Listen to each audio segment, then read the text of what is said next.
Hello everyone, welcome to the Union Pacific Railroad Evanston Subdivision, the N-scale inspired HO layout, being built right here in my basement. My name is Daryl Kruse, owner and builder of the layout, and your host for a special Railfan at Castlerock episode, where we're going to see lots of trains running upgrade and downgrade near Castlerock, where I actually have some scenery in place. I'm not going to say finished scenery because I just simply have a basic scenery down right now. I have the plaster, of course, and the paint and ground foam and some foliage and some trees here and there, and I even have some rock moldings, but there's still a lot of work to be done on it. As far as details go, I want to change the paint color on the rock yet. It's not to my liking. And there's a lot of additional details that needed to be added. I have to put in a lot more static grass. I do have some trees in there. Probably won't be too many more trees, but I will eventually switch out the trees that I have right now with a little bit more detailed trees. Right now, since I have a lot of railroad to build, I'm just using some trees from my old Geneva Sub layout. So some full-size trees on the Geneva Sub in N-scale work out to be small trees, very small trees, on the Evanston Sub, which is, of course, HO scale. Now that works out actually pretty good because there's not very many trees on the Evanston Sub, and the ones that are there are pretty small. So it's going to work out, but I am going to be adding some static grass, some tufts of weeds and so forth. So a lot to look forward to. I probably won't actually get to that until I finish the main line all the way through to Green River. Now this is all going to start here at the staging yard. These are all the equipment that I have purchased over the last year. I actually started before we even moved into our new house. So I have 12 staging yards full of Union Pacific locomotives, and then some foreign road locomotives, lots of rolling stock, almost all of it, but not quite all of it, purchased at Lombard Hobbies. Always made sure I got the best prices, and of course they also have great service. Definitely recommend Lombard Hobbies to everyone. But I have 12 staging tracks here, and as you can see, all but one are filled. And I want to kind of go over some of the trains that I have right now, and then a little bit about the one that's missing. These are mostly Athearn and scale trains with a few Intermountain. I shouldn't say a few, there's two Intermountain locomotives. But going from left to right, the very left-hand train is a manifest train. In track 2, we have a tank train, crude oil tanker train. Track 3, we have a double stack train. In track 4, we have another crude oil tank train. Track 5 is a mixed freight. In track 7, Track 6 is empty, and Track 7 is a manifest train, and Track 8 is an auto rack train. Track 9 and 10 are a couple of coal trains. There's Track 11 and 12, which are local trains. So 12 tracks, all but one are filled. The last one's probably going to be some kind of an intermodal / mixed train. All these tracks range in length from 27 feet to 33 feet length. All right, now let's watch some trains at Castlerock. First train is headed up by 2736. That's a scale trains Tier 4 Gevel, together with an Athearn SD70. This is a mixed train.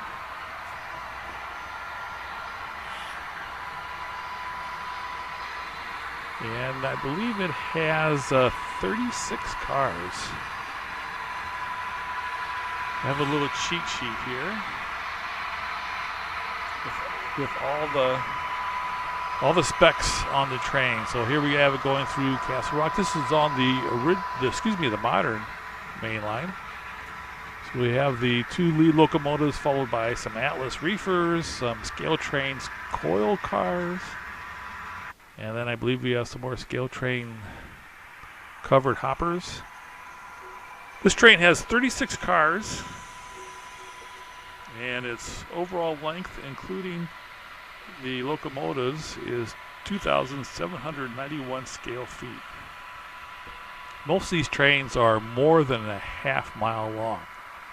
A mile is 5,280 feet, so half of that is 2,600 or so feet. So this one is 2,791. It's more than a half mile long. And we can see this is a manifest train with 36 cars. Now it's not quite 40 because we have some longer cars in here, some long box cars. We have some long flat cars. Those are by Walther's mainline. Then we have some Walther's mainline covered hoppers. I can identify most of these except for the box cars. I get mixed up on the box cars. I think those short box cars are Rapidos. Then an Athearn box car, some Atlas covered hoppers. This is a mix of the more expensive, high quality, detailed cars together with some more of the runner type of equipment. Here we have 4 reefer trains going on the modern main line. The tank cars there are by Athearn. Those are like the 20,000 gallon ones. I think those are Athearn Genesis covered hoppers. Some Walther's mainline. Center being flat cars, and then followed up by a scale trains Canadian National Gevo. I really like that as a dupe because it's got a nice red marker light.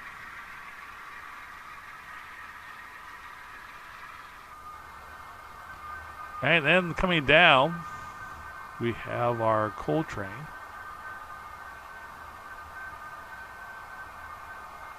On the Evanston Sub, the modern main line is used for going upgrade, and then the original main line, which has a higher incline, more curves, is used for the downhill. And as these go by, you can see the diesel engines are on idle, and you can hear the dynamic brakes on to make sure that they maintain the correct speed going down the incline. These are a couple of Athearn SD70 ACEs pulling a bunch of Athearn bathtub gondolas, all Union Pacific.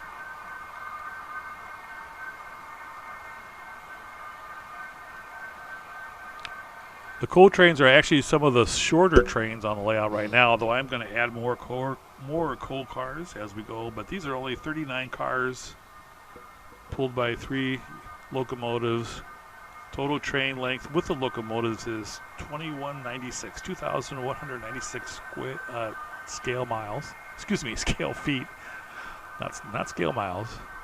So this one actually is less than a half mile long.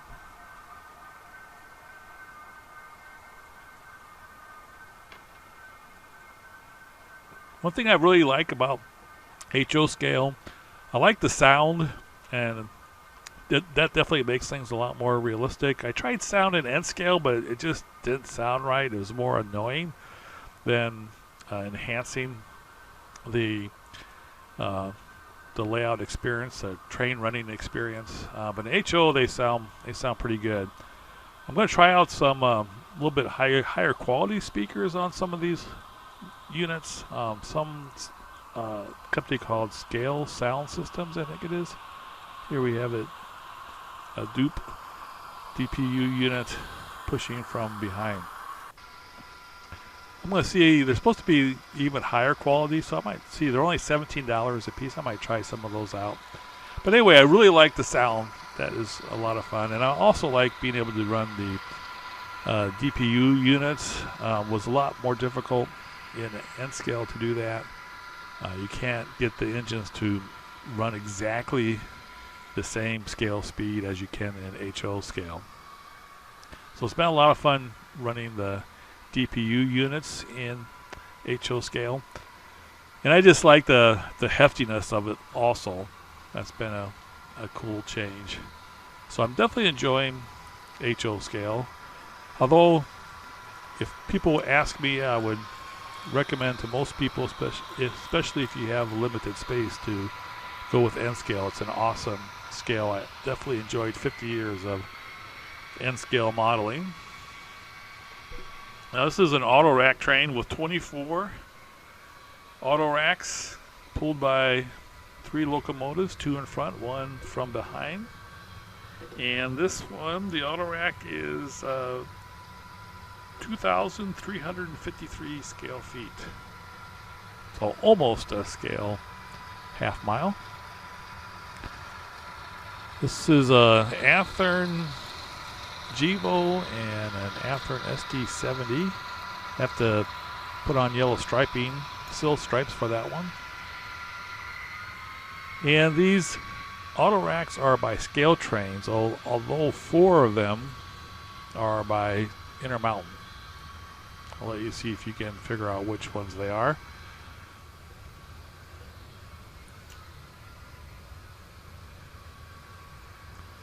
Now, on some of these unit trains, I'm kind of transitioning from the front of the train to the back of the train, so we don't have to watch the same type of car go by one after another. So here we have the DPU unit, an Athearn Gevo pushing from the rear. Now that train was actually not running the way it was supposed to. This one here is the same way. Usually they did not go uphill on the original main line. Although it kind of looks really cool doing so I might actually do that more than the prototype. We're in drone mode here as we see a double stack train go by. Headed up by 2 SD70s and SD75. One thing I want to change here is the ground color by the tunnel there. I'm going to make that more of a rust color.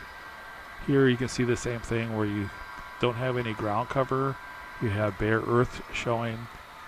I'm definitely going to try and make that more of a rust color like you have on the Evanston Sub.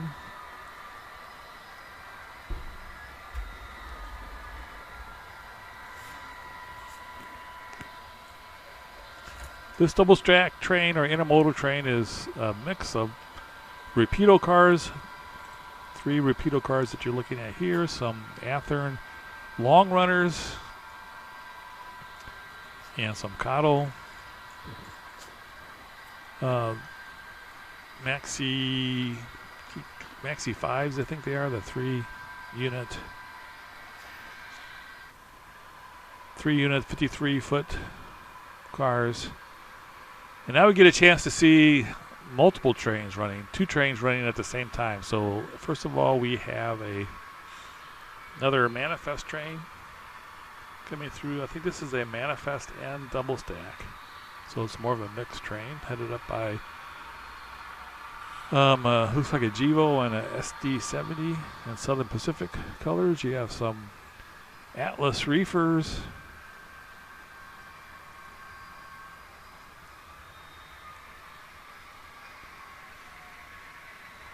It's on the modern main line going through the tunnel.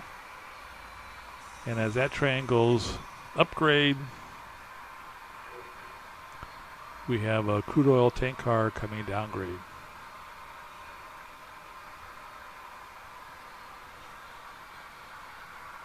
And again, we should have the dynamic brakes on as it comes down the incline.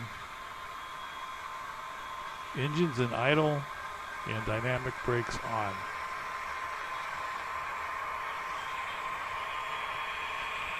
That's a SD70 by Athearn and Norfolk Southern Gevo by Scale Trains.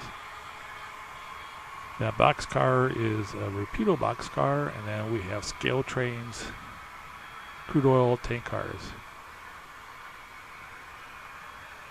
The tank train has 40 cars and has a scale length of 2,627 feet. As we see the DPU unit pushing the mixed train up the modern main line.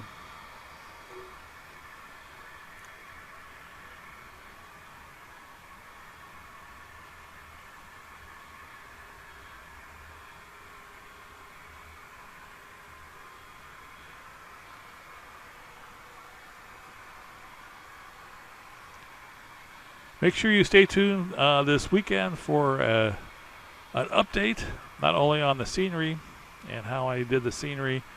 Hopefully I might even have the rocks painted. I might do it by this weekend, may not be till next week. Also did some finish work on the room for the Evanston yard. So a lot of things to share with you on the update. A lot's going to depend on how much I do Friday and Saturday. But I really thank you for watching this video. I hope you have been enjoying your week and have a great rest of your week and a wonderful weekend coming up. Thanks for watching, everyone. Take care.